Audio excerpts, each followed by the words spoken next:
2, 3. Hello and welcome to the Brainstorm Podcast.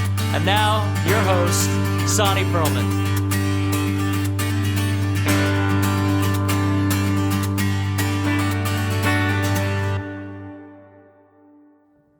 Hey, today I sat down with a good friend of mine, Shmulie Brown, who's a therapist, and he's with a private practice, and he also runs a place in Passaic called The Chill, which is similar to our place. We've been in touch for many years, and it was really nice to sit down with him. He is really one of the hidden gems of Judaism, and he had some great gems to say himself. We had a great time. We talked about all different types of topics, and he really is a special person, and I hope you enjoy it. Shmulie! What's going on, Sonny? We're live, baby. Awesome. It's good to be here. It's an honor. It's a pleasure.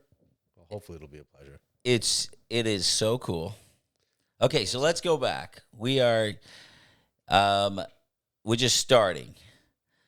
How long do I know you for? Do you remember when we met? When did we meet in person for the first time? I think the first time we met in person was that myself and a couple of the guys from the Chill came down. Was that the first time? No. I didn't know you as a teenager at all, ever. Like, you never came down to our place? I never came down to our place. I knew a lot of the our place guys. Right. But I never came down. I never got to the Avenue M area. Generally, like, I was in the Five Towns. Right. You know, I was also, like, in a very different background. I was in a very yeshiva, even though I stuck out like a sore thumb. Where were you? You're a Cleveland boy. I'm a Cleveland boy, but no commentary on what Cleveland had to offer at the time. But my parents are very old school, and they felt that the dormitory experience was important. Okay. My dad was actually sent away from home when he was 8. Oh. Yeah. Why'd they wait till 8? Yeah. Well, my grandparents were Holocaust survivors, and my parents were both born in the old country, and they came here, and they were sent wherever they were sent. So my dad grew up in Portland, Oregon, and there was no Jewish day school or anything like that. So when he was 8 years old, they realized that public school was not the way to go, and they sent him to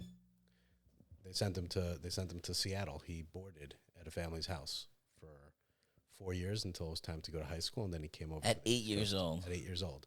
Wow. Barely saw his parents. So, that's the kind of background that I come from. And then they re-traumatize you. They go into their old trauma, and they're like, you know what? I went through it. Now you have to. But at least they waited till high school. Yeah, they waited till high school. So I went to high school in central New Jersey. I don't know. It's probably not good optics for them to say. If you know, you know. If you know, you know. Okay. You know. But so I stuck out like a real sore thumb over there. I came from a very not yeshivish background. What people would probably call balabatish. And I went to a very yeshivish high school. And it was like a fish out of water situation from day one. My interests, the things I was into, really, really poor skills in learning itself. So, like, so many reasons it just wasn't working out. Right. So, So you suffered through high school, but we're not going to. Yeah. You implied that. Yeah. So, it was But a at rough some deal. point, you decided that you want to work with teens, and that must have been part of your high school experience. Absolutely. 100%. I had a lot of friends who were into a lot worse stuff than I was, and just watching them suffer. I guess, we were talking before we went live, but I still got to figure out the mic. Like, I keep hearing myself fade out. Yeah, you got to stay closer. Okay. Sorry. Stay close to the mic. But what was I saying? I got a lot of comments that if I say that during the podcast, people are like, "Hey, you're ruining the flow." Okay, So but I brought it up. You didn't bring it up. Yeah. Trying to ruin the flow. Okay. Sorry about that. Anyway, as I was saying. Wait, can I say something before? Please. I just fascinated with the comments I get on. I wonder if in the non-Jewish world you get the level of feedback that I get on these podcasts, where everybody has literally got an opinion. It's such a uniquely Jewish thing, I think. So that's an interesting observation. Sometimes I end up going down the rabbit hole on like YouTube comments, Right. And, some of the stuff that comes out of there is pretty hairy. But I think they're just lashing out. This is like friends of mine that get on and they say, yeah, you got to change that. Well, you're a little bit too far from the mic. You're a little too. Have I done that? I don't think I've ever done that. You have not. I send you like loving feedback. You do all send the me time. great feedback. All the time because I enjoy. I'm behind, but I enjoy every single episode. The one with Kiwi was awesome. It was unbelievable. The one with Shimmy, the only feedback they could give you with Shem was that like you probably should have sent this is Sonny, this is Shem. Oh, because you guys really do sound alike. It's true. I got a lot of comments. And when I listen at 2x speed, I was getting confused. It sounds like I'm talking to myself. Yeah. The secret is that's what was happening.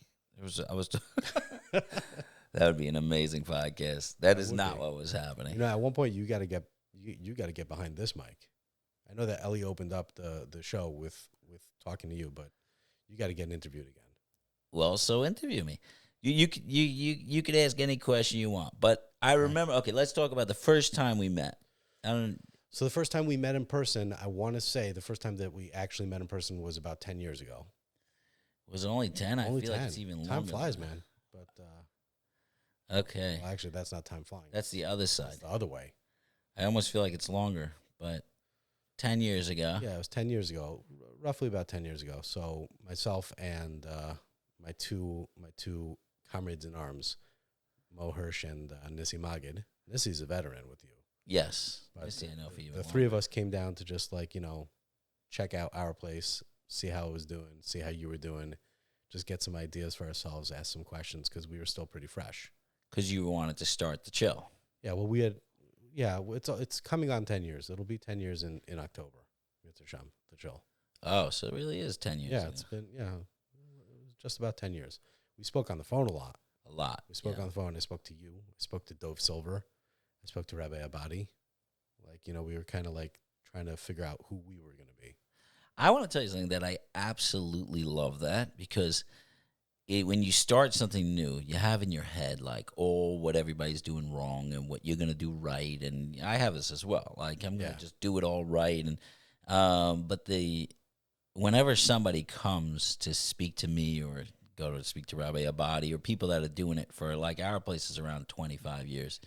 So when they come, I'm first of all, very grateful that I could help and all that stuff. But it's also, I really admire the humility of let me hear what's already being done. Why am I going to completely reinvent something if something is already happening? 100%. Even though you may do things differently, and I'm sure you have. We do things differently. I would say that our program is unique. It's not, there's a similar model to the way Mignon does it, the way our place does it. Yeah. So what is the chill? Oh, people don't know. People don't know. Sorry, guys. So the chill is a drop-in center. We're in Passaic, so we cater mostly to the Passaic Clifton community. And right now, there's only a boys program, but it's a drop-in center. We're open a few. You nights had a a week. Girls program at some point. Yeah, we had a girls program. Right. That imploded terribly. I mean, thank God there was no legal ramifications or anything like that, but it just it started too soon. We didn't have our legs yet. We were not firmly established before the girls program started up. And I will say that I do think that it is very different to run a girls program.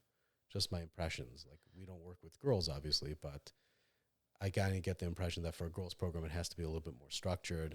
It has to be, it's not just like a TV and just hanging out. There has to be a little bit more structure. And it's also, I think that it is harder to get proper adult mentorship for the ladies. Wow. All right, so tell me about the boys program. Okay, so the boys program. It's interesting because I'm very involved with the lighthouse here in Muncie. Okay. That's Alex, right? That's Alex Chertok and his wife, and they opened this program for girls. It's quite fascinating to see because I'm involved in the earlier stages. I'm not involved I'm connected. I'm a little bit on the advisory board, although I think they put me on their website as a clinical director. That was confusing to me, but because I'm not. And I speak to them, and they pay me in I get a steak before Shabbos if I help them out that week. So that's my payment. Nice. But yeah, it's a much more complicated animal. I think to work with girls is a lot more of the mental health stuff. They don't, yeah. Let me just say, as I was actually speaking to somebody, Robert Daniel Mechanic. You know him? He's a great man. Who doesn't? I don't know. He's a famous dude. So I was speaking to him, and he was kind of like, we were discussing the differences between the guys' programs and the girls' programs. And one of the things that I have discovered, because I don't work with girls either, but I get to observe kind of from the outside, and we do have a girls' program in our village. Our place has girls, and then the living room works with women too. So what I realized is because of the stigma of being in the community of being someone who's off the beaten path, for a guy or a girl is different. For a guy, they could mess up and then come back and then be all right. And girls, it doesn't seem like that's the offer. So I think there's a huge amount of guys that are in the middle stages where they're exploring and they're maybe upset or feeling apathetic or feeling some emotions, and it's not, or they're ADHD and they just want to not be in school, and they're able to go out and explore. So they're like regular kids. They're probably going to be all right. It's just that they not fitting into the system. Those kids will go out into the street and they'll smoke pot and they'll drink, but they're going to probably be all right. And we have a lot of those kids. And then we also have the kids who are dealing with real addiction and serious mental health and all that. Right. But it's a mix of all of them. With the girls, I have found, if you're struggling in school and you're in high school and you're just having similar feelings to the guys where you're just like, you're miscontent, you're not liking it and all that stuff, you're not willing to go out into the street and screw up. Because... Well, the double standard is very real. Right. But I'm saying you're not willing to go out and like take that chance because the consequences are pretty dire. So what I found with the girls is that there's like a cliff where you don't have those middle girls. You just have the girls that have like are really, really struggling, and then they're out there messing up like in big ways, and you're dealing like the most difficult guys are all the girls. You don't have what you call a chill. Yeah. Because what's a chill? You have a chill. The chill is that there's a lot of guys that are just normal, regular guys that are mixed with these guys. So you're able to make an atmosphere of like, this is a lot of fun and we're having a good time. And then also we're dealing with all the difficulties. With the girls, it's like all just the difficulties. It's like imagine the hardest guys in the chill. And tell me if I think I'm right. The hardest guys in the chill are all the girls in the chill. Yeah, I would definitely agree with that. I think there's also a separate issue. Like when it comes to guys, you can have a pretty broad range of ages, and there's really like no harm in that necessarily. Right. I think for us, if they're in the chill, they're already holding at a certain place, so it doesn't really matter what age they are. But with girls, at every different like age range that they're involved in something else. So if you're going to have a girl who's 18 years old hanging out with a girl who's 13, and the girl who's 13 is learning about all sorts of stuff from the 18-year-old girl. So they're starting a lot earlier. They're getting into much worse trouble. Right. We haven't really observed that dynamic with boys, but that was clearly something that was happening with the girls. Right. Gotcha. So tell me about the boys. Okay, I'll make the more specific question. You are a therapist with a private practice. Yes. So plug the private practice. We will... Private practice, I work with young men. I think the youngest is probably around 12, 13, like on the cusp of bar mitzvah, and then going to like the early 20s. Right. So as a therapist in a private practice, we'll get more into private practice if you would like, but you're running a program for the chill. It's open every night, or it's open a couple of nights a week? Passaic's a small town, and right. We have it's not a small cohort, but it's small enough that if we were open every night, it would lose its luster. Gotcha. So we're open every week. We're open twice a week, and then every other week we have a third night. Nice. Okay, so now it's open. You're seeing this from a clinical perspective. You're also seeing it. I think you were before you even a therapist. You started it, were you? Yeah. Well, I was in school. You were in school. I was like wrapping up grad school when we opened.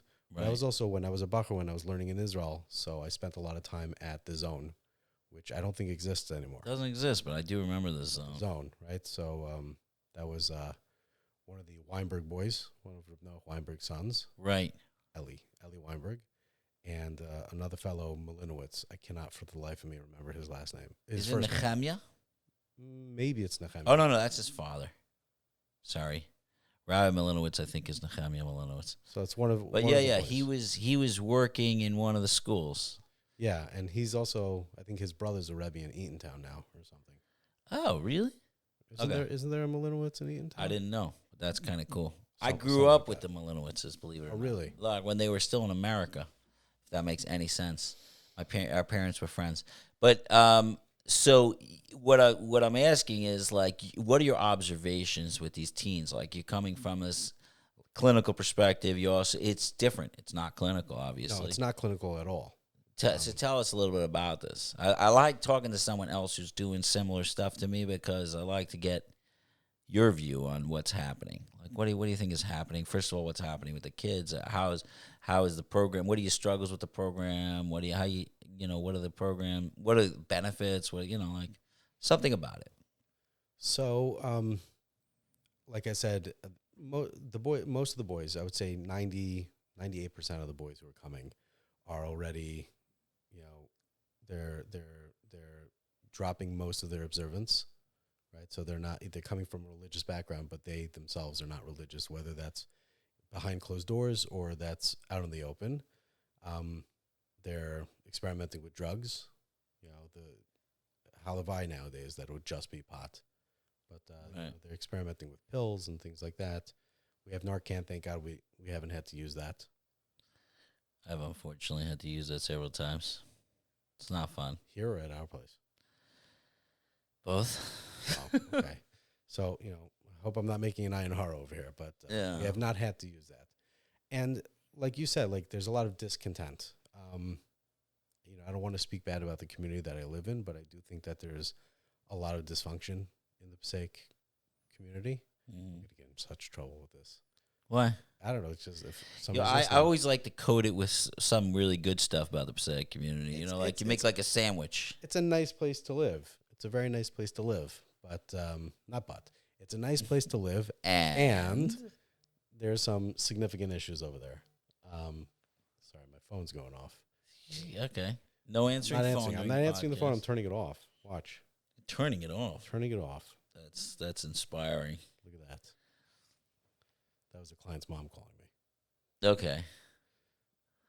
So Passaic, awesome community It's a with very some nice struggles. place to live. It's scenic. It's suburban. It's leafy. What else can I say about it? We have like a really shiny new shopping center over there that everybody seems to like. Oh, nice. Yeah, you should come check it out. But I'm not checking it out. if you want to buy jerky for like $80 a pound. Is that what it is? Yeah, they sell like on Arab Shabbos they sell jerky for $80 a pound. No, they don't. I swear. That's a joke. I'll send you a picture. Okay, send me a picture. Promise. I want a picture of that. I don't want to buy the jerky. That's really high end jerky. Yeah. I think of jerky as cheap meat, but it's really gone the other way. Apparently. Yeah. So you were saying some dysfunction in the community that seems to be adding to the issue here. Yeah, I don't know if there's something in the water or what. There's I don't want to attribute it to any single source because I don't really believe that that's how it works. But there is a lot. Like there's one big school and then there's like two smaller schools. There's a lot of Bali Tshuva. It's not a particularly affluent neighborhood.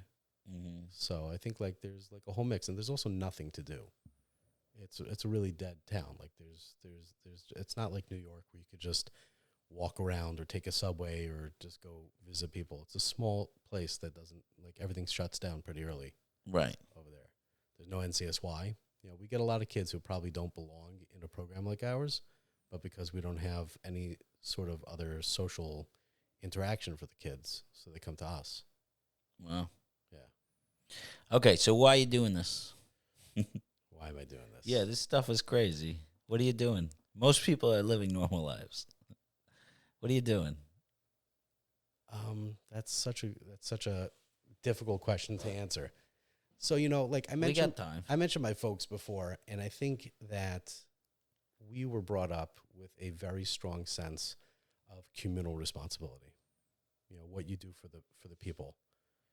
Not just taking care of yourself, but how do you take care of the call? Like all my siblings, in one way or another, in the different communities that they live, they're involved with, with community activism. I guess I don't like to use the word askanis or whatever you want to use. So we've always been brought up with this sense of responsibility to others, and when you have, and I see myself, and I know that I could have gone a very different way. I could have gone a very different path. I kind of like teetered on the edge a little bit. I experimented. I dipped my toes in the water. Ultimately, I had a home base to come back to. I had that kind of support from my parents. Not everybody has that support. So it's kind of, there's a duty, there's almost like an obligation to give that to the ones who don't. Right. So you grew up with this idea. Yeah. What did your parents do? My dad's a lawyer. Okay.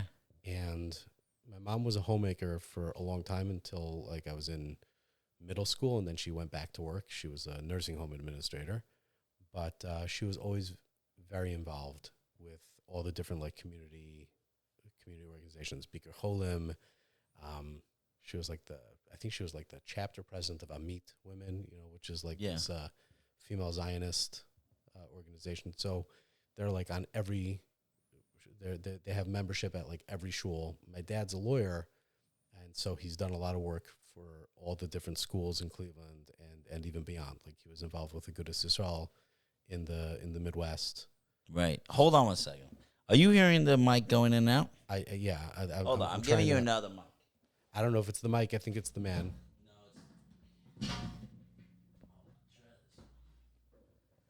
Maybe I just need two mics because I keep moving my head. See if that reaches you. I'm going to put that on. Look, I'm a technician also. Do you hear it at all? No. Nothing. Oh, man.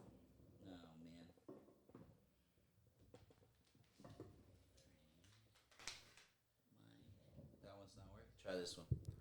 Testing. Oh, okay, fine. We got another mic. Did you turn that one off? All right.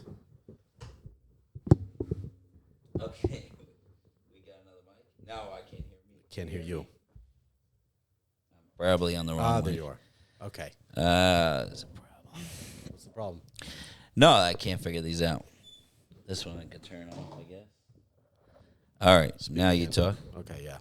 Okay, we're back on. That does not get edited out. We just keep going. Listen, nobody wants to see how the sausage is made, but it's important. Okay, so let me ask you.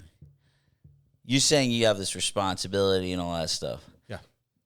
Are you finding? And you mentioned the community a little bit. Like, what are your pet peeves? Like, what are the things that you like? Like you think this is the issue. This might be the solution. Like, what are things that you found over all this time?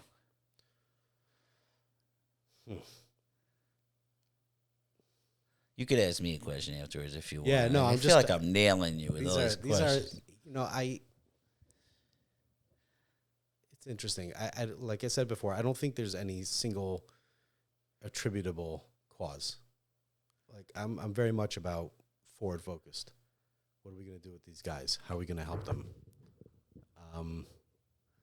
Going to root causes, that's something that I do more clinically. Right. When I'm meeting with somebody and trying to figure out, how do we get it? Oh. I think I'm asking communally, like, do you think this is a community thing, or is this a general thing in the world, or our culture, or? I guess my question is this, and this is something that's really kind of getting me down lately, which is everybody I meet, and it's because of the work I do, but it's people I meet in shul or like on the street, or everybody I meet seems to be really, really struggling. And like it's everybody's got their struggles, but it just seems like almost nobody is like content, like who is happy, someone who's content. I'm not meeting too many super content people. And when I think about, as I study history a ton, like this is by far the best historical time that we've ever had in terms of like freedom, in terms of, freedom of speech and being who you are, freedom of religion. Jews are treated. I mean, when we get a little bit of anti-Semitism here in Rockland County, everybody's losing it. I mean, it was scary to go in the street. It was, Right. like historically, this is just the best. Like, it's almost like we all got what we dreamed of. Everybody's dreaming we could go to Israel, like we'd be able to, like, if we could one day go to Israel. Now we can. You just get it. There was a flight yesterday for $200 if you caught it. But I'm saying, I did not catch that. You did not. I tried to catch it. I didn't hear about it. Yeah, sorry. I don't listen to the news. I don't like. No, somebody told me about it. That's you gotta do. You gotta hang out with people. They tell you about it. But I missed it. I'm saying you could go to Israel, even if it's not $200. It's $1,000. You're in the homeland. It's like if you would go back 300 years and listen to somebody praying, like what they dreamed of. We are all there. Like they would say, "I wish my kids could be healthy." And like all be born and not be dead. You know what I mean? Right. I wish we could go to Israel. I wish that we had enough money to, and I'm kvetching if like my swimming pool is getting a little cloudy. You know what I mean? Like Yeah.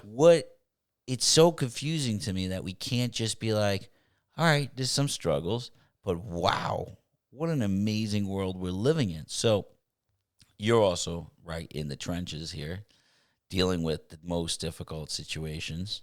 And I am curious to know from you, like, you're in the middle of it. I feel like this drop-in center thing is, like, and the other work you do, which you were talking about before, which you didn't even mention yet, but you're working with people from the criminal justice system, right? Yeah, yeah. And, I mean, you're dealing with some of the hardest. What is going on?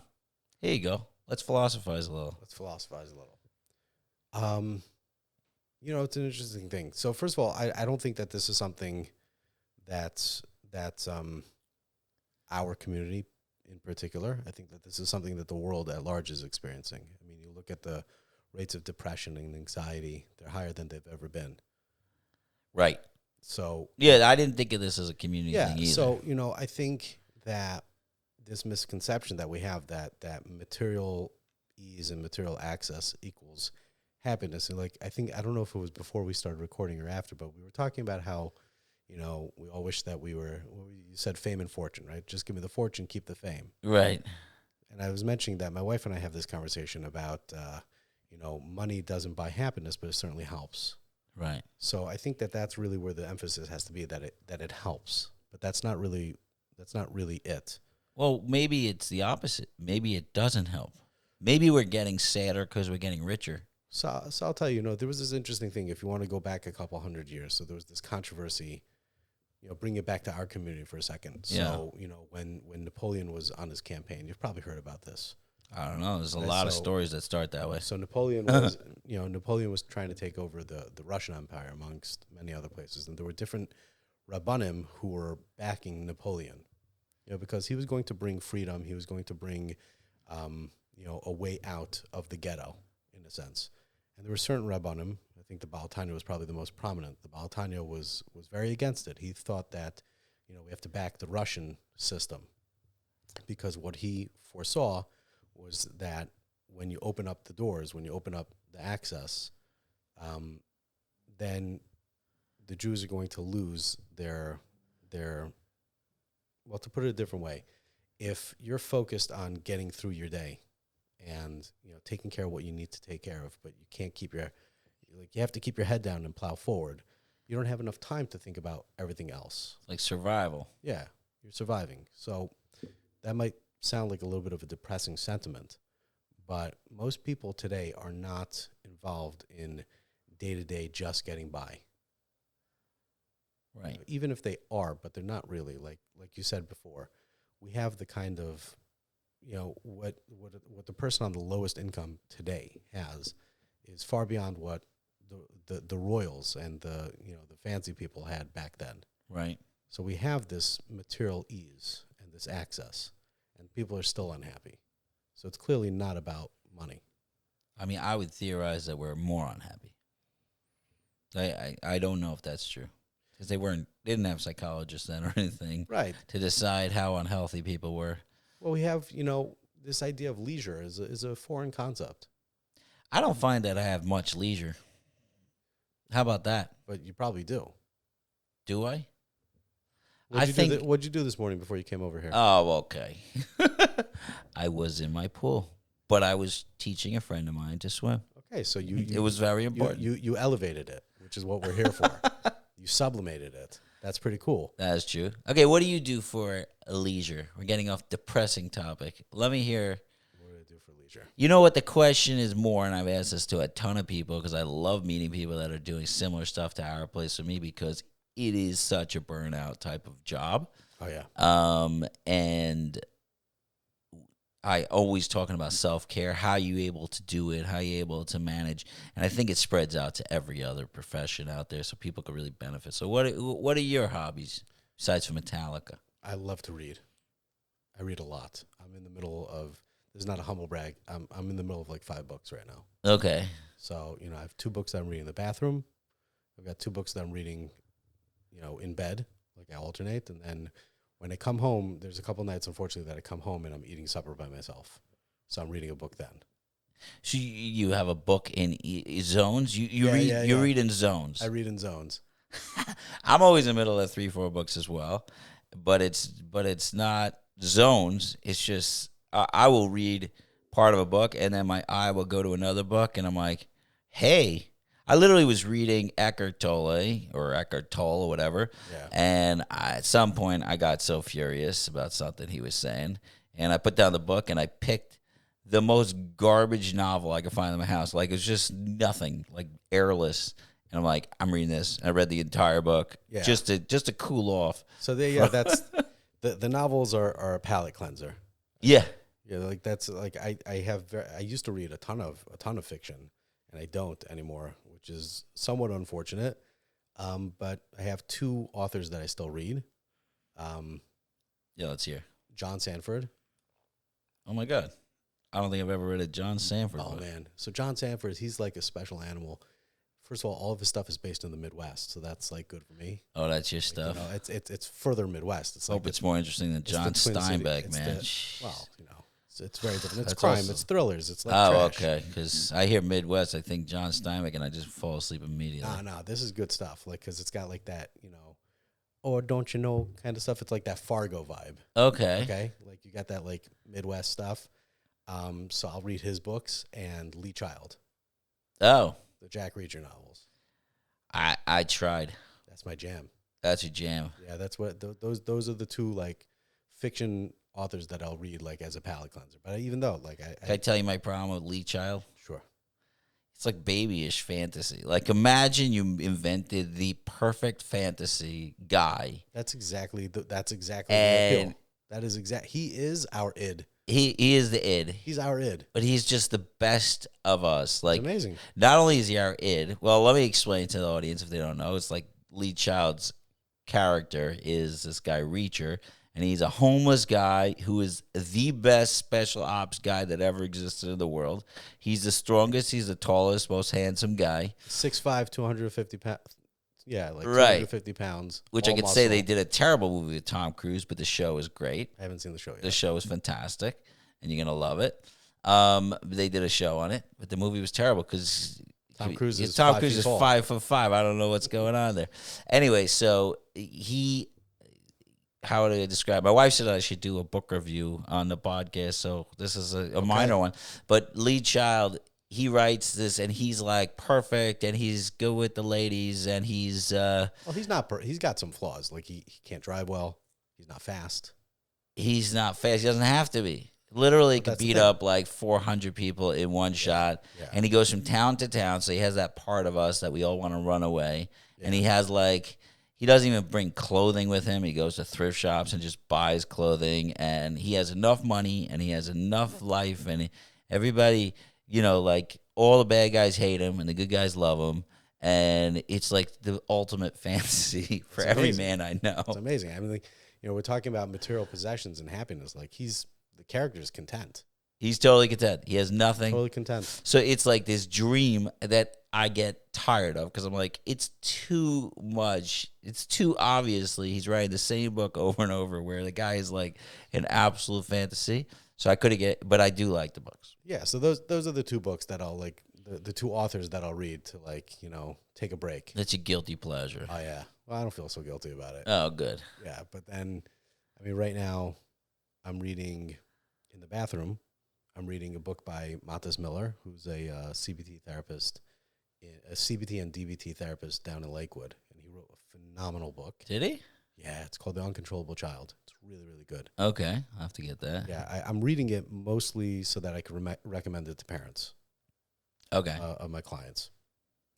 But it's a really good book. Like, he writes well, and he uses very practical exercises. It's good stuff, which is always hard for me because, like, I've kind of moved very far away from CBT in general, like as a specific path in clinical practice. To me, it's like the way it's being done, the way I see it being done, it's like so mechanical, so mechanistic. It's like, let's just open up a manual and just read out of the book. Like, there's not, like, I know that that's not what it's meant to be, but that's what I perceive how a lot of people use it. So where do you go with that? I'm saying, like, what is your preferred methodology that you're working with? So I'm going to give a response that I remember my professors used to, like, freak out about, but that's school, and school's all theory. Mm-hmm. It's really, I would take a page from Yalom's book, right? Irvin Yalom's famous existential therapist. He's still alive. He lives on the West Coast. Maybe my brother Kiwi's favorite person. I love him. I'm a huge fan. I've read everything that he's written. Oh, wow. He's amazing. He is amazing. And what he has said many, many times is that with all the theory, with all the practice, with all the different interventions that you can use, the bottom line is that when he asks an outgoing client what made the biggest difference, he had this, like, really clever interpretation of something the client said. But at the end of the day, it was about the relationship. It was about the therapeutic relationship. It was about the connection that they had. Right. And that's really what it is. So I'm working with teenagers. Teenagers in general, they don't want to come to therapy. It's very rare that you find a teenager who, like, sits down on your couch and just starts talking and you can't get a word in edgewise. Most of the time they're at somebody else's behest, either the school or their parents or a mix, and you have to, like, coax that out. How do you make them feel comfortable? How do you make them feel safe so that they can be vulnerable in this place? So it's more about the connection. We get existential, we get a little philosophical. Nice. In there, especially, like, when you're working. I work with boys who are, running the range from what they call off the derech to, super yeshivish, but they're experiencing crazy burnout. So, like, there's some real existential questions over there. Like, why are we doing the things that we're doing? Why are you in yeshiva for 14 hours a day learning Gemara? What's the point of all this? Right. Did you figure that one out? I'm just kidding. Oh, a little bit. Well, okay. A little bit, but it's each kid has to develop his own answer. Right. And that probably comes back to the original question. Like, one of the reasons why I think that people are so profoundly unhappy today is because we don't know who we are. We don't know who we are. We don't know who we are. What does that mean? We don't have a sense of self. We define ourselves by the others around us. We don't know who we are for like what makes us tick, what makes us happy, what makes us sad. We're not aware of ourselves. We only know what we have to do in relation to other people. Right. I think that we're all very much trying to keep up with one another. Do you think that's something new to now, or like? I don't think it's new to now, but I think it's more pronounced. I think so. I mean, that's been my experience. It's more pronounced. So you're helping by using this existential, Yalom style connection with these guys. You're trying to help them find out who they are. Yeah, and be okay with it. Right. That doesn't mean that there isn't what to work on. That doesn't mean, like, oh, I'm great and it's all self-acceptance and that means I could get away with whatever it is. Like, there's still, there's that tension, there's that balance of living in a community, living by a certain set of rules that we hopefully accept upon ourselves, right? We talk about free choice and free will, but at the end of the day, there's very little that we have actual free choice or free will. I'm not saying from a hashkafic perspective with Hashem and Bechira. But I'm saying that, we don't choose our parents. We don't choose where we're born. We don't choose what kind of community we grow up or what schools we go to up until a certain point. There's a lot that we don't have to choose. Even as adults. Even as adults. We were talking about before, like you get a job with benefits. Like, yeah. What's your choice exactly? Right. Nowhere to go. Exactly. So how to become comfortable in that and make choices within that framework. Right. Wow. So it's amazing because I find very often, and maybe this is not good for me, that the people I really enjoy talking to seem to agree with me a lot. I wonder how many good friends I have that really disagree with me because I didn't know that you thought this way, but I always love talking to you. So which part? Like are we in disagreement now? Or no, we're 100% in agreement, and that's I love hearing it from your perspective. And Yalam's incredible, but it's the reason that I created like all the things that I've created is that my belief is that until somebody feels part of a community and connected to other human beings deeply, there's no healing. Right. Like, so, I have a sober living. The whole focus of sober living is deep, meaningful relationships with other people that are supportive. And we're building a real, incredible community. So that's my whole idea. And when I was doing private practice, which I don't do anymore, but it was all about therapeutic relationship. It really went there. We use all the best advice I got from a professor that I use in every day of my life was learn everything. Like you can see all my books and how much I love to read and learn. And yeah, you came in, you were like, your eyes lit up. It was beautiful. Forget the podcast. Let's just read. Yeah, let's just read. But learn everything, know it all, and then forget it. And that was the advice I got. And then when you sit down with somebody, have it all in there in your toolbox, but have a conversation and meet this person. And then figure out what you're going to do with it afterwards. But don't start the conversation with I am a CBT, I'm a DBT, I'm a this. Like even to say like I am Yalam, like we have to learn it all. There's so much brilliant knowledge out there. And then we have to meet the person one-on-one. Deep, meaningful. My brother Kiwi, I was listening to his podcast. I'm plugging him twice today. But which one? The one here? No, he did a Meaningful Life podcast. Right, I was people. so proud. Meaningful People. Sorry, I didn't mean Meaningful Life. Meaningful People podcast. Those guys are awesome. And I was super proud because, like most people don't know, he is my younger brother. So I'm able to still be proud. That was the biggest takeaway from your podcast. That he's younger than you. That he's younger than me. It's very important that I let everybody know that, so I get to feel pride. And he was always likes to say, when I sit with somebody, I love how he says it. I sit with somebody, and it's like it feels like they're together. So like he starts with the Yalam, he starts with that sitting. So I love what you're saying. It's also like there's something that we're getting to in the therapy, like it started out very clinical, like the whole psychology, we're going to sit there, we're not going to, I'm going to sit in a chair, you're not even going to see my face, I'll be a blank slate, and then it's gone into like, now we need to talk and do CBT, and now it's really pulling back into that relationship. I'm seeing a lot of people doing that. So you just reminded me of something, the way that they used to do it with the couch facing away from the therapist. What's her name? Frida Fromm Reichman. You heard of her? I've heard of her, yeah. She was Eric Fromm's ex. She was a pretty prominent psychoanalyst in her own right. Right. So she wrote a book called Principles of Intensive Psychotherapy. Mm-hmm. And I actually had the merit to be part of a supervision group with Dove Finkelstein. I don't know if you know him. Sure. I went to school with Dove. Okay, so Dove, I was in a supervision group with him, where we just went through the book. I gotta have Dove on the podcast. I don't know if you'll be able to get him, but that would be be able to get him. That would be a great feather in your cap. He is so. I love Dove. I'm calling him right afterwards. He's a Mayan Hamizgaber. He's a wellspring that just continues to flow. It's amazing. So much there. Him, you should get Hanania Silverman also. Yes, that's my goal. Those two guys. But we were going through this book, and she at one point she talks about this idea of like the the analysand. That's what they used to call it. The person who's getting the analysis is laying on the couch, and the therapist is sitting behind the person, and she basically like wrote it off as like an excuse so that the patient doesn't see when you fall asleep. It's true. Right? So she's like, there's no excuse for that. Right. So I do remember I watched a movie. I can't remember the movie, but it was the patient was lying on the couch and talking, and then you see the therapist come running back, and he's finishing a sandwich from the other room. oh, that's funny. And he comes and he's like finishing up, and then he like just says something.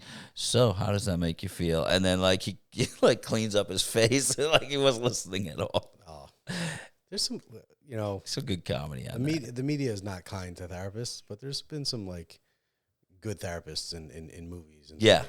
They're definitely getting better. They definitely were making. but like- I think the media is kind to therapists. I think everybody is really into therapy now. Well, maybe now, but like, Yeah. you ever saw Ordinary People? No, it's a Oh, movie. man. Yeah, it's a movie. You should watch it. Ordinary People. Ordinary People, Okay. dude. It's like from the 1980s, I think. Robert Redford directed it. Okay. Oh man, it was Mary Tyler Moore's like first dramatic role. She was known for the Mary Tyler Moore Show. Right. She's a comedian, but this was her first dramatic role. Donald Sutherland's in it, and Judd Hirsch. Wow. You ever watch Taxi?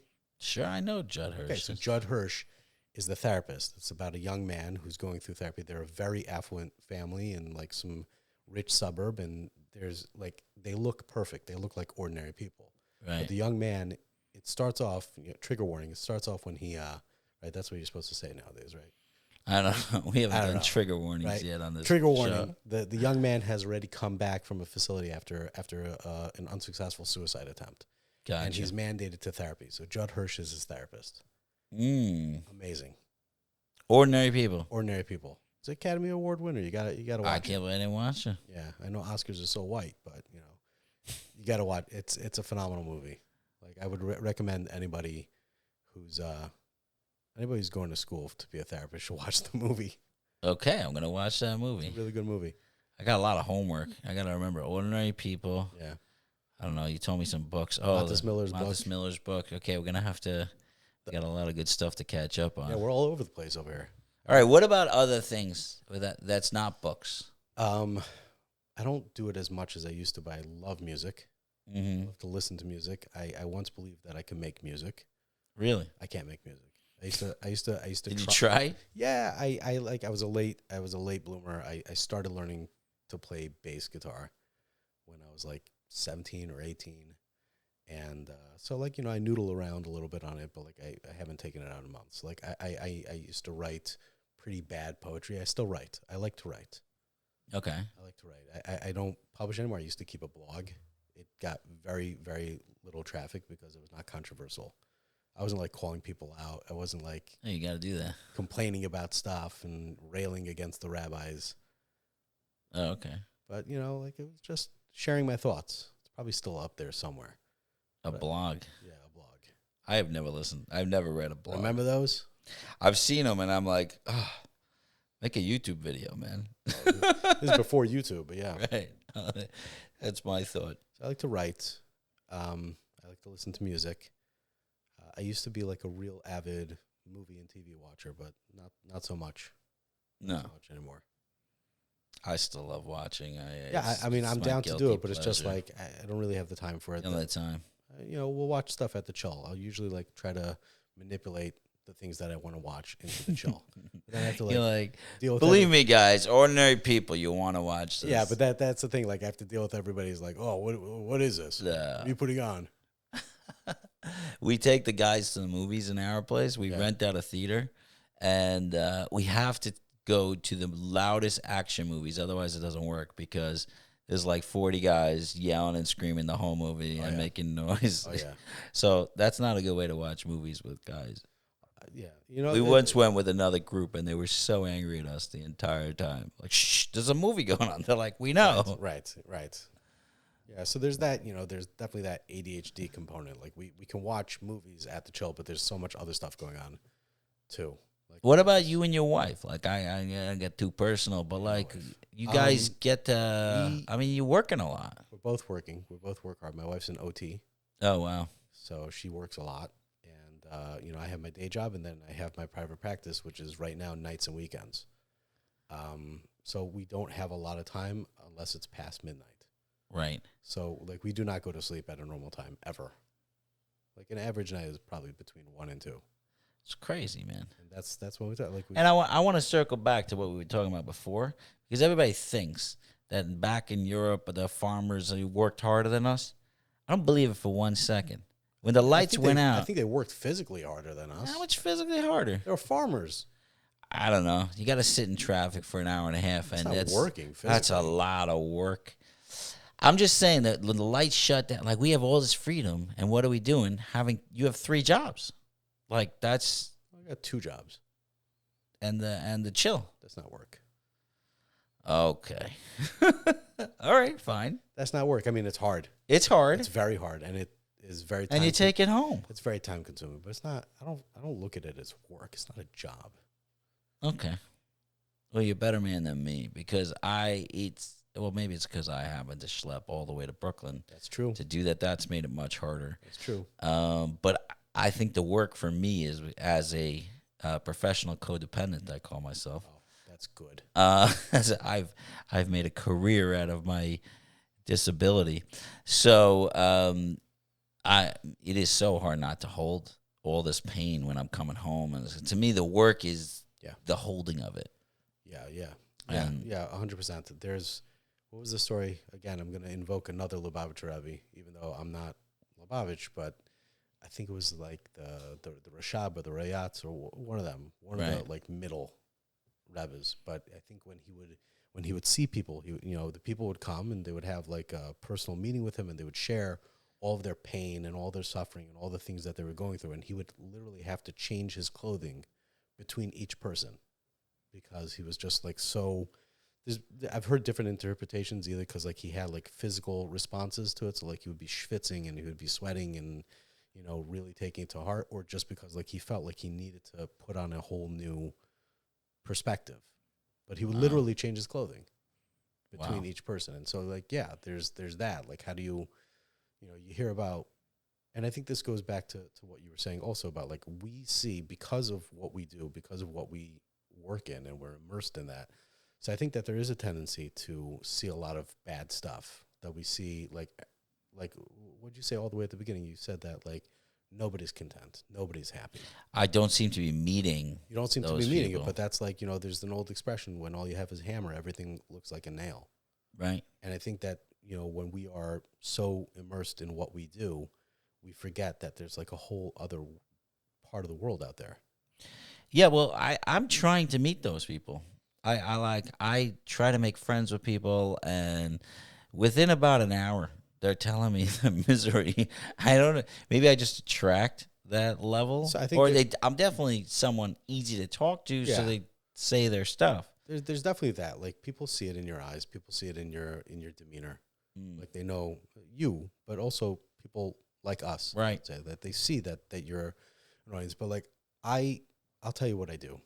I really try as much as possible to go to any sort of thing that my kids are doing. Like, there's we have Pirche in Passaic, right? And once a year they do this like big, I don't know what they call it, but it's like in the middle of the day. It's like the most inconvenient time for a parent to go, and it's like 500 kids packed into this like cramped dining room, and they have like the smelly boiled hot dogs and like lukewarm pop, but they have like a magician or like some sort of... A pop is soda for all the normal people. All the normal people. All the people living on the fringes. They're living on the fringes. Living on the fringes. I just love to make fun of people saying pop in the Midwest. Could have been worse. It could have said a Pepsi, But we don't. But just a little product placement. Like going to these kind of settings where there's like... What do they do in that room? I'm just curious. So they're like, they sing some songs, and then they have like somebody gets up and does some like entertainment. This past year there was a ventriloquist. Like the year before they had like a guy doing optical illusions and magic tricks, and just being in a room with 500, third to sixth graders losing their minds over something so simplistic, something that you like, oh, like I could see, like, you know, the yeshivish dude, like I could see the corner of the card sticking out behind his palm. But like you see, there's this pure, unadulterated innocence and joy, and just reminding, like, I go there and I just try to be in that. Really? Yeah, I don't know what I'm gonna do when my kids are out of school, because then it's gonna be like super creepy. Yeah, and you. You're right. Now you have an excuse to go and let the child out. Yeah, but like there's something to that. Like going to these things, you know, anytime there's an opportunity for that, where I can encounter the innocence again. You know, because we are dealing with people who have lost their innocence. We've lost our innocence. Right. So going back and just reminding yourselves, like, they're there, they're fresh, they're fresh, they're still precious, they're still innocent, there's still joy. So you see that, you start feeling it in yourself. Oh, absolutely. I feel like hope. That. I feel hope. I know we were talking about this on another podcast where, like, sometimes we're killing the baby, like the baby inside us, because there's so much bad stuff that the baby brings to our life. You know, like we're inconsistent, or like we're just running around doing crazy things just because we want to. But there's a part of that baby that learns to play and like play and have fun. And so you're getting it vicariously through going to these. I wonder how you let out the baby in general. So I love to drive. Like coming up here was awesome. Like it's like just a Really? nice 40-minute drive. I could drive for hours. Like we went to Orlando for Pesach. Yeah. It was awesome. Especially like we did it like once my wife and my kids fell asleep. Just put on some like podcasts and just drove. Drove to Orlando. Yeah, we drove to Orlando. It's like Was it one shot or two shots? No, it was one shot. Like we didn't stop overnight. We made like two like significant stops where we were like Bathrooms longer than a half hour. Right. Type of thing. So I think I did that too. It was the whole awesome. trip took like 20 minutes. I mean 20 hours. 20 hours. 20 hours. But it was pleasant. Like I like to drive. I could drive. I almost always, if my wife's listening to this, I almost always take the long way home from shul. Yeah. I have something similar. It's not the long way. I just walk really slow. So I don't walk. We drive. I drive, but like I take. I was talking about Shabbos. Oh no, Shabbos I go straight home, but like Right. Shabbos is just like I love Shabbos. It's a good place to be. Home is a great place to be on Shabbos. Yeah. But when I'm leaving shul, I take the long way home. Always. You take the long way home. Always. Is it more scenic or just longer? Just longer. No, I'm tooling around. I'm like, going like 20 miles an hour, just like, taking random rights and lefts. Wow. It's good. It's just like my own space. It's meditative. I don't necessarily have to be listening to anything. Do you meditate? When I was more, do I meditate? That's a very good question. That's a very good question. It's a simple question. So I used to tell people that I meditated a lot. Okay. Love it. I used to there was a phase, I'm not going to say how old I was, but there was a phase where I was like, I'm really into like Tai Chi and like I like to meditate. Was this like, last year? Feng Shui. Okay. Like, like all the stuff. Like a lot of Chinese, like, I don't know if you remember, there was a point where they were putting out like new era baseball caps that had like Chinese characters ostensibly for the baseball team names. I don't remember that. So like there was a while, it was like, in the early 2000s, late 90s, early 2000s, where like Chinese characters were all the rage. Okay. It's like at the same time that like Papa Roach was a really big band. Okay. You know them? Nope. Oh my gosh. I was already married. There's all this kids. like there's all this like new metal stuff like Papa Roach and Disturbed and Drowning Pool, all these like different bands. Like so like whatever, it was a whole scene. So I used to like be all on that, like, oh yeah, I meditate, like TM for sure, like transcendental meditation. So I don't do that. I do try to practice Hisbodedus. Okay. It's really hard. It usually happens in the shower. In the shower. In the shower. Well, you got to come here where you got the woods. I'm sure you got woods over there. Not so much. Not so much. Not so much. But like Hisbodedus in the shower. Hisbodedus in the shower. I hear that. That's where I sing. So I love singing in the shower. My baby's room is like right, like backs up onto our bathroom wall. So no singing for you. You can't make too much noise. Oh, gotcha. But everyone's all sing. But So explain Hisbodedus. Everybody has a different version of Hisbodedus, I think. No, like what is Hisbodedus? So Hisbodedus is it's I guess you would call it like a sub form of meditation.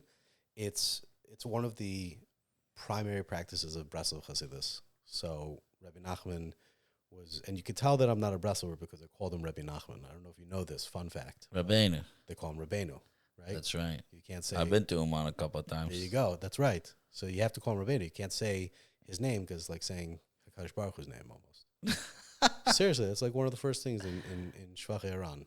So if you say, wait, you're not supposed to say Rabbi Nachman? Yeah, you don't say his name. Like the real Breslover Hasidim. Oh, it's a real thing? It's a real thing. Can I tell you a funny thing I was doing in Uman before you go on with this brothers? Sure. I decided that I realized that all you have to say, you can say any opinion you want. You just say Rabbeinu says. Yeah. And then you just say whatever opinion you want. You just make up what he says, and everybody gets very excited about it. So, you know, tell me. Tell me. You can say whatever you want. That's very good. You know, Rabbeinu says that water, mamish, holds the soul. Like, you just say whatever you want. Maybe he said it, maybe he didn't. Anyway, that was really good. I was younger.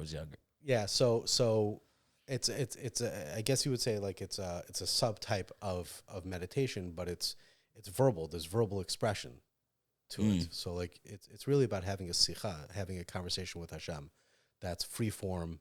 It's not entirely free form because like if you go through this farm, there's like a really good sefer on his brother. This give me a second. What's it called? I'm trying to remember. I don't remember what it's called. Right. But from Rav Avram Tzvi Kluger, who's like one of the big teachers of Breslov Hasidus nowadays. Right. Rav Moshe Weinberger was giving a series on it. Right. You know Rav Moshe Weinberger? Yeah, sure. So you know, there is somewhat of a formula, but it's not meant to be too formulaic. It's just like certain points that you're supposed to hit. Like there's supposed to be like a gratitude piece and an asking piece and the tshuva piece. So obviously I don't do all of that, but I just try to have like a conversation. Is that is Shemona Esrei? Yes. Okay. Yes. So like, you know, you are, there is, like I said, there is some sort of formula to it. Right. But it's more free form. It's in your own words, you know. And it's supposed to be in your own language. It's supposed to be in your own language. I've done some of this. Like, you know, the stuff that we do in Shemona Esrei, you see like, you know, the fascinating thing about Shemona Esrei, I don't know how far into the weeds you want to get with this, but like, I think Reb Chaim Volozhiner talks about this, that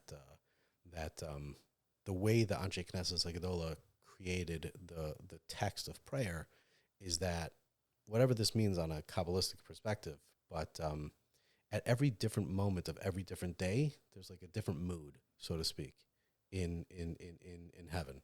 Mm-hmm. The mood is different. So theoretically, you would have to really tailor your words to hit that mood. Right. And using Ruach HaKodesh, the Anshe Knesset Hagadola created a text that hits it every time. Whatever that means. I mean, that's mind-blowing. Really? Yeah. That's mind-blowing to me. I mean, they talk about this on Gemara about the Zara. They talk about it like where Bilam had to hit the mood, and Right. then it was like the turkey turns. Yeah. Yeah. So I got know, lost. I don't know if it's the same. I don't know if it's the same thing. Like I don't claim to be a Kabbalist. But yeah, so like I try to talk to Hashem. Right. I want to have like a real relationship. I want to know what love is. I want you to show me. Sorry. Yeah. Yeah. You set me up for that one. Just floated that one right over the plate. That was an easy one. Okay, so burning desires. We're gonna wrap it up. Talk to me. Any questions you want to ask me? So how have you been doing this for so long? Like we're like 10 years in now, and we're looking for new blood. Because things, you know, Yeah. we're older, our families are older, our obligations are different. Obviously, we're a little bit different because it's like it's all voluntary, right? We're all volunteers, Right. Nobody gets paid. Yeah. But you know, it's really been there's a couple of people that are always dependable, but it's always been the three of us. It's always been myself, Mo Hirsch, and Nizzi Magid. Yeah. We're the You guys are quite a team. We're the foundation over there, and I actually wanted. I think we had spoken about this about bringing them on also, like that we should come together. Maybe we'll do it once together. I know that I haven't figured out the 3 people thing yet, 4 people right? thing. But like, you know, we're a team together. Like it's democratic. It's egalitarian in that sense. The three amigos. It's all consensus. Like we don't make a move without getting behind each other. We might not always we fight. We argue about it. Right. But it's always been the three of us. We have a couple of people that we know we can rely on when we need an extra body, but we need more people. So Right. how are you still doing it? How are you still in it? So it's an interesting. First of all, yeah, I'm like 25 years in. It's a lot of years. Century. Yeah, quarter of a century. Well, first of all, I am bringing in some new blood, which is really exciting because we're actually building a new teen center in Brooklyn. Actually, A new one? Yeah, because we're splitting off. Not anybody knows this. I guess I'm announcing it now. But we're splitting off. We have a ton of adults that are struggling, young adults and adults, and they need resources and they need so much. And we've developed them over years because we have this philosophy in our place. Once in our place, you're there for life. It's part of your family. Right. Thing is, you can't keep mixing the teens and the new blood needs their own place, and the older guys are part of the family, and it's community. It's a gorgeous community, but it's two different communities going on. So we're going to be splitting off and making a fully teen center, and this will be like an adult center. So the lucky, I happen to have found a bunch of young guys that have been interns by me, and they're going to be taking over the teen center, which is really exciting. So we're having that. So bringing the new blood is super important. It's how am I still doing it is a really good question. I ask everybody else because I'm curious about what their thing is. In the beginning, and I must have said this 20 times on this podcast, I hope I don't bother anybody. In the beginning, I was super passionate. Like, you didn't have to pay me to do this. This was like, this is a dream. Just spreading the love. And it had a lot to do with my codependency. Like, I felt like a person when I was helping people. And you felt like you added value. I value to myself. Or you earned your keep. Right. And if someone would ask me to speak and lecture, I mean, I felt like top of the world, and I was somebody. About 10 years ago, I guess, or even a little more than that, I went through some sort of crisis of sorts. Where right after you met us. You probably right when I met you guys. I don't know how many years ago, but I realized at a certain point that I had developed myself enough that I don't need it, and I don't have the same passion for it. I want to do it. I want to believe in it. I want to love it. I know it's what I want to do, and I know there's so much goodness coming out of it. But a part of me felt like it was sucking me dry. It was like instead of what it was giving me before, which is how codependency works or any addiction works, it's great in the beginning, and then all of a sudden this becomes the burden. So it became a burden at a certain point where I was like, wait a minute, if this is defining me, then who am me? Who am I? This is the work you're doing in therapy with people. And it came to a point where I almost resented it. Like it was like, oh, you're sucking me. You're sucking my life force away because I don't have a me.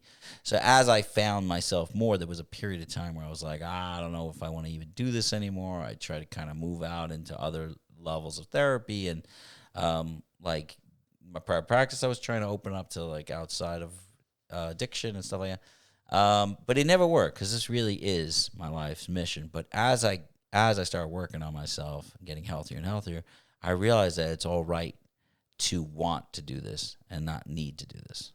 And I do want to do it. I want it, and I'm good at it, thank God. And I think that has to do with 10,000 hours of, proficiency. Like I've put in more hours than most people in this. I don't think I'm more brilliant than anybody else, but I thank God I've gotten very good at it, and I've gotten good at training other people to do it.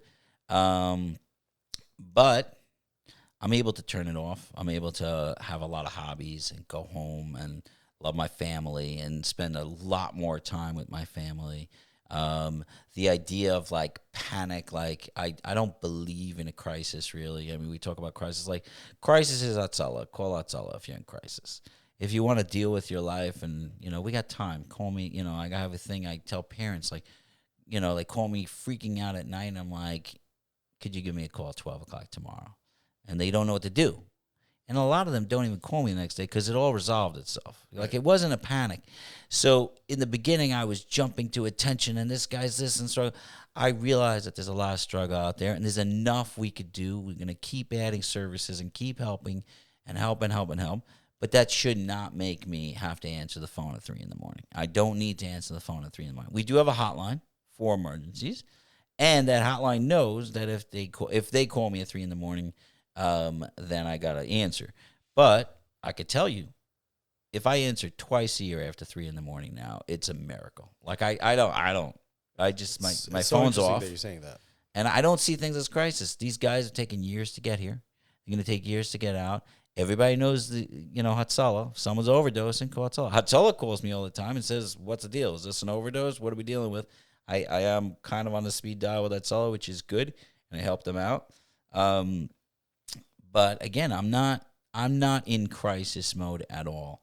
And I go home and I do archery and swimming and reading and watching movies and skiing. And I have, like, some people make fun of the amount of, like, hobbies I have because I just love everything. I feel like our life is not not long enough to do all the things I'm excited to do. Like, I just want to do everything. I just went on a road trip with my wife, which was the absolute best vacation I've ever taken.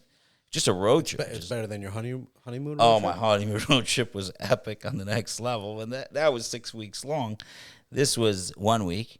And we just did adventure after adventure together. We were like kids together again. Nice. It was so wonderful. So I do have to take time for myself, and I don't see it as a panic, like, if I don't do this. And I also feel like, and this is a terrible thing to say, like, if I died, the world would be fine. Like, it would be, a lot of people would be sad. It's not so important that I have to be there at every time for every single thing. There are so many other good people in the world, and I'm going to contribute what I can. And lately, in the last 5 or 6 years, I've even gone into, like, from being the teacher to the student. That's what I've felt like.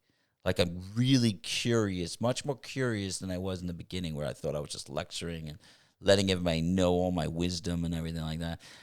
Part of this podcast is, like, I just want to know what everybody else is, but it took a huge amount of humility because I'm running around. Yeah. People are willing to spend a lot of money to see me in private practice and lecturing. So people are like, oh, wow, he's so impressive. And, like, I bought it for a while, and now I don't buy it. I'm like, I'm a guy who's done a lot of good stuff in the world. I plan on doing a lot more, and I'm going to keep paying my rent on this rock that's flying through space. I'm going to keep paying my rent. I'm going to be as good as I can. But I need to spend time with my family, and I need to spend time with my. So that's a very long-winded way of explaining it.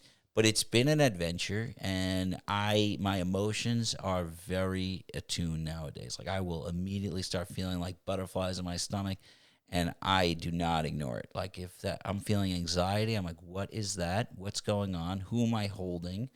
Am I holding too many people? Is my responsibilities getting too big? And you know what?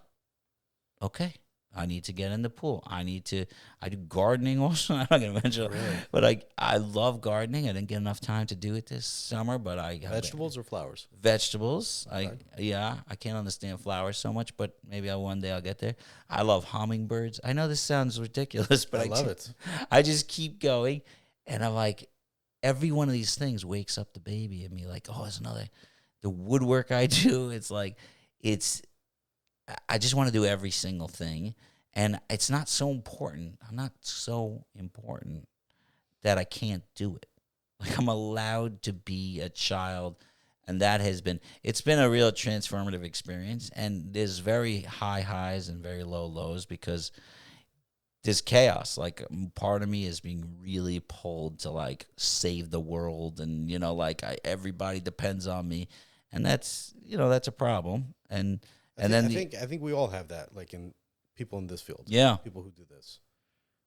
Yeah, but it takes a little while to fully recognize it, like, because I was saying this also in another podcast is, like, stand-up comedians, and I love stand-up comedians. I always mention them, but sometimes it's a defense mechanism and to do the comedy, but the world loves it. So sometimes my defense mechanism is to help people. Right. and then I get praised, and people are going, and what are you praising my disability for?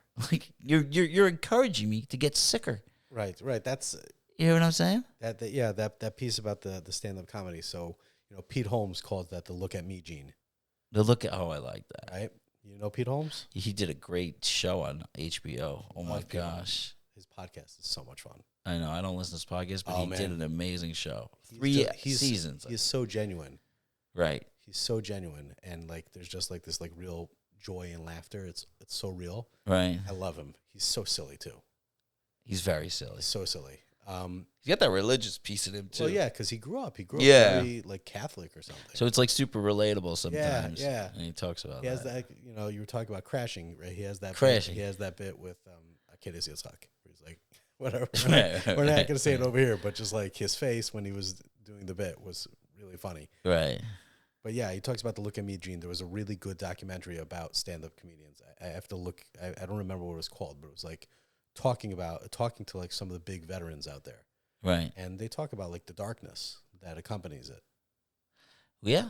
So when you have a drug addict, his problem is drugs. Everybody's like, bad. But if you're a workaholic or if you're helping people and you're doing it to the unhealthy level and, no one stops you. Yeah. And I got to tell you, my wife stopped me. That's a really important thing because my wife really super admires what I do and supports it and all that. But she knows when I'm going unhealthy. And she says, hey, it's just as important for you to be in this house as it is to save the world. Maybe more. So don't get so excited about yourself. And for years, I kind of was like, you don't understand. I'm saving the world. I'm Superman. Right. She thinks I'm Superman while I don't know. Like today, I got to go home and put blinds on the windows. You're like, that's Superman. Oh yeah, and taking things off the honeydew list. That's a good way. Honeydew list. I hate that. That's a good way to earn your keep. But yeah, I definitely relate to that. I think that for a very long time, and I've actually articulated this to people in the past that I felt. I spoke about the family obligation, like that's kind of the hushkuffa that we had in my family. Mm-hmm. But there was also like a deeper, darker thing of like, this is how I get out of hell. Right. Helping people. I had a very similar thing growing up. It was a very similar. Everybody in my family's therapist. You know that. Yes. But I'm saying that the thing is that you're nobody unless you do this. So it was maybe a little different than hell, but hell was not a big topic in my life. Straight up, this was like, I've already accrued a certain amount. Right. And so like, this is my way out. Is your ticket out of hell? This is my ticket out. See, that would make a great song. Ticket out of hell. I'm sorry. If you're writing that poetry still, if you want to still be a poser and write bad. That poetry. Dude, that was pretty vulnerable to talk about your posing years, man. Oh, yeah. We all did that. Come on. I still have like the hemp shirt, The hemp shirt. And the Rasta colors. I still have it. I still break it out for laughs. You got to break it out once. I break it out for laughs with the guys. Like I still have like all my old hoodies and things. So like when we do like a pool party or whatever, like I'm gonna rock the old hoodies. But like most of my band T-shirts, I think are in the garbage now. Oh man, they're just so threadbare. Oh, because they fell apart. Yeah, because they fell apart. I thought you threw it out just like get rid of them. No. I had like concert tees and things like that, but they're gone now. Like most of them are gone. No. Well, I only have Our Place T-shirts. That's all I have. Got a lot of chill swag. Chill swag. That's right. A lot of chill swag. That's the best part of like anything that we do is the swag. The truth is, when I'm sitting with you, it's a chill. It's a chill. Thank you. We really went a long time, but I don't know how much patience everybody has. But they freaking loved it. I could go for another hour or two. It's true. I don't know if your audience can. I have to go to the bathroom. I should have led with this. You guys should listen on 2 times speed because, like I was telling Sonic, it's a little too late to say that. A little too late, but listen at 2 times speed because they sound smarter. The second time you listen to this, listen to double speed. Yeah. That's you really late on that warning. I will not say that on the intro. I will not say that because I like listening to thing at the regular speed. Don't listen while you're driving. You're not putting to sleep. It is. listen, I is a don't lot want to of fun. admire your darkness if this is something you're struggling for, but I admire the work you do tremendously. you. And you're like, Thank you. you're, the world is better for You're my having you. go-to person. You're my go-to person. Like when I gotta. I know, I love that. Oh, we didn't even talk about your chats. Dude, you're changing the world with the chats. I keep wanting to stop this podcast, but I'm not gonna. Come on, the chat's You not s- such a big thing. No, okay, fine. It's But just a baby. I'm just like a babysitter. you got all these chats that are like helping out tons of people, like all these helping chats. All right, we're not gonna talk about it. We'll get you next time. Okay, It that would was be nice. It was awesome, and I was glad you were able to come and see Thank the you. program here. Oh, this is such a nice place. If you guys don't know about our village sober living, which you should if you're listening to this podcast, but if you don't know about it, I don't know if Sonny wants you to come check it out. I don't know. But No, definitely- not everybody can check it out. Not everybody can It's check it out. privacy here. We should know that the work that's being done here is God's work. There's some like really, really important stuff happening here. Yeah, we got a great staff. It's a lot of fun. I took out the advertisement. We used to have an advertisement for our you took it village. out? I took it out because I was listening and I was like, we're always talking about this. Oh. I mean, like the whole No. thing's an advertisement. You don't need to put in an advertisement. It's a little bit like everybody kind of wants to hang up when they hear an advertisement. So we're starting with without the advertisement.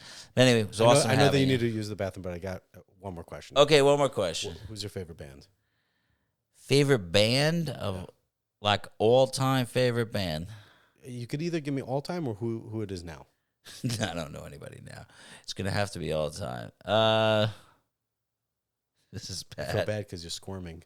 No, it's fine. I'm squirming because the question's a really tough question. No. I have no idea.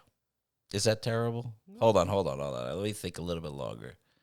Music hasn't been so much part of my It's life not- in a oh, long time. I thought you were more. When I was a teenager, definitely it was Pink Floyd. It got very, very depressing for me. As I got older, I didn't need that level of depression. But I love them. It's so interesting. I don't know if I have a favorite band. I'm going to have to get back to you on that, not on the podcast. Curious. But lately, I've been listening to and this is, I don't know if this works for an Orthodox audience. I am listening to Bette Midler and Really? the The Divine Bet. Divine Bet, and I like this middle genre, like Billy Joel, like the people that are off genre. Yeah. Who's Telling doing stories. what? Telling stories. Telling stories. Yeah. I love the country music nowadays. Just literally, I realized the other day that country music and rap music have similarities in the sense that they're just saying what's on their head. There's no depth. It's like, I want to go out and kill somebody, and they're like, I'm driving my truck and I'm going to my friend's house. There's a similarity in the and then I can get in trouble for this, but the lack of depth. It's just like whatever just comes out. So country music's like, I always said country music is like listening to a Reader's Digest story. It's just the whole story. You funny. just That's really good. and I love it. It's like, this is a story of a person and it's a miracle and this happened and you listen. I feel like it's story time when I'm listening to country music because I gotta listen to a great story. There's a joke that what do you get when you play country music backwards? You get your car back, you get your dog back, you get You get a happy ending. you get everything back because they lose it the whole way. Anyway, yeah, it's interesting. I was speaking to a musician the other day, and I realized that because I listen to audiobooks and podcasts, and You don't really listen to music anymore. I don't listen to too much music anymore. And when I do, it's usually light. I don't want to call it pop, but almost show tune type, like Bette Midler or that level. I found the Pandora Bette Midler. And you say Pandora makes you 100 years old, but Pandora is an app, and if you put in Bette Midler, it's all the music I like listening to. Nice. That's all. That's awesome. I love you, man. I love you too. Well, and I'm really happy you came. I'm Thank so you. happy to be here. Thank you for this day that I've been given. Thank you. Thank you. Thank you for this chance. Thank you for this chance to live a